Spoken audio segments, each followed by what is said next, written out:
Сәлем баршаңызға.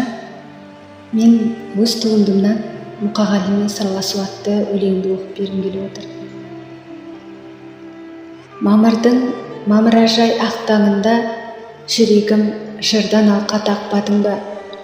Қауышып аға сенің жырларыңмен жаныма жақын таптым жас шағында. Үкілеп үмітімді үзілмеген, бір моншақпен үрледім түзілмеген.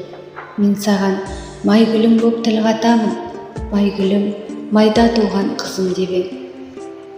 Әке, көп езіліп ет жүрегім, ол өмірде жайлы жат деп тіледің. Бейкүнә сәби болып майда туып, сенің ақ әлдейің боп кетті демім.